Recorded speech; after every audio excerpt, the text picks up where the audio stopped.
You're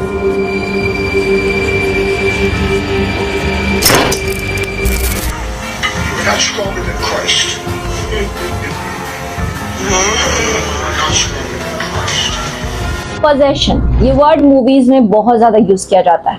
इस word पर बहुत सारी मूवीज बनी, हॉलीवुड से लेकर बॉलीवुड तक इस पर कई मूवी बन चुकी है।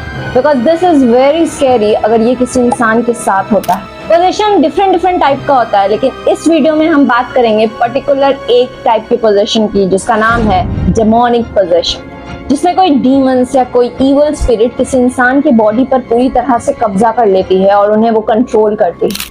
आप में से कई लोग होंगे जो इन बातों पर नहीं मानते होंगे, उन्हें ये सिर्फ कहानी और मिथ लग रही होंगी, लेकिन ऑल ओवर द वर्ल्ड में बहुत सारे ऐसे लोग हैं जो इन चीजों पर यकीन करते हैं और इन्हें मानते हैं, और कई लोगों ने तो इसे खुद एक्सपीरियंस भी किया है। और इस डेमोनिक पोजेशन का एक बहुत बड़ा केस वेरोनिका और एनालिस मिशेल का केस है, जिसने पूरी दुनिया में बवाल मचा दिया था, जिसके बारे में आपने भी कहीं ना कहीं तो सुना ही या पढ़ा होगा।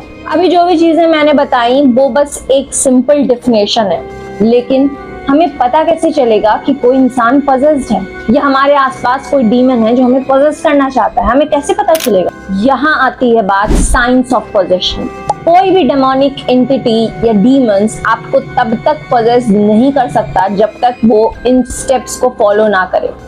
वो डायरेक्टली आपको पजेस नहीं कर पाएगा, वो पहले ही आपको मॉरली तोड़ता है और फिर धीरे धीरे आपको पजेस करता है। इनके पीछे साइंस होते हैं जिन्हें हम कहते हैं साइंस ऑफ पोजेशन या स्टेप्स ऑफ पोजेशन भी कह सकते हैं। ये स्टेप्स और साइंस के बारे में मैंने आर्टिकल्स में पढ़ा है और पैरानॉर्मल रिसर्चर्स के इंटरव्यूज में पढ़ा है, नेट से पढ़ा है, तो सोचा क्यों ना मैं आपके साथ भी इसे शेयर कर दूं, इसीलिए मैं इस वीडियो को बना रही हूँ।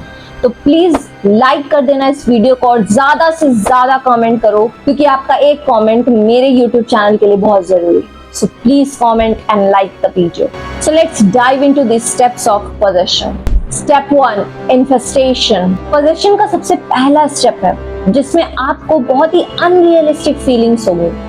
ऐसा लगेगा जैसे किसी ने आपको पुकारा है, ऐसा लगेगा जैसे किसी के चलने की आवाजें आई, ऐसा लगेगा कि आपकी चीजें जहां आपने पहले रखी थी वहां से हटकर कहीं और रखी हुई हैं।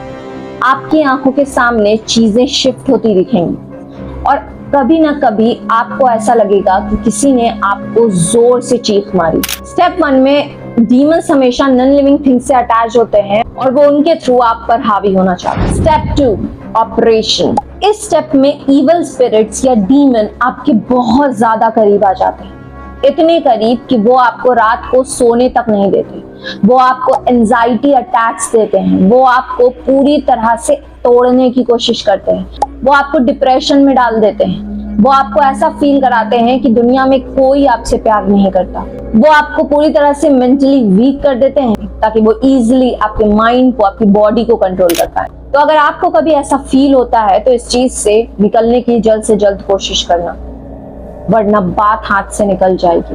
Step 3, obsession. इस स्टेप में डीमंस आप पर बहुत हद तक कंट्रोल बना लेते हैं और आप कुछ भी सोच नहीं पाते, आप अपने आपे में नहीं होते हो। आपको इतना ज्यादा गुस्सा आता है कि आप चाहो तो किसी को मार डालो। आप कंटिन्यूअसली मरने के थॉट्स लाते हो, सुसाइडल थॉट्स अपने दिमाग में लाते हो।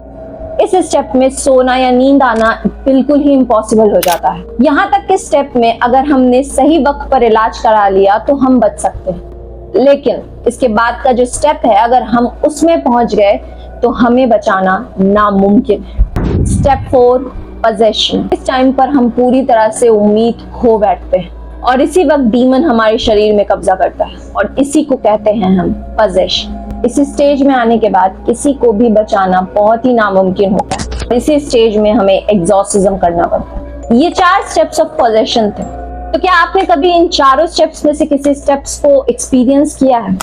कमेंट में मुझे जरूर बताना। वीडियो को लाइक करें, शेयर करें और सब्सक्राइब करना ना भूलें। मिलती हूँ आपसे अगली वीडियो में, तब तक के लिए गुड लक।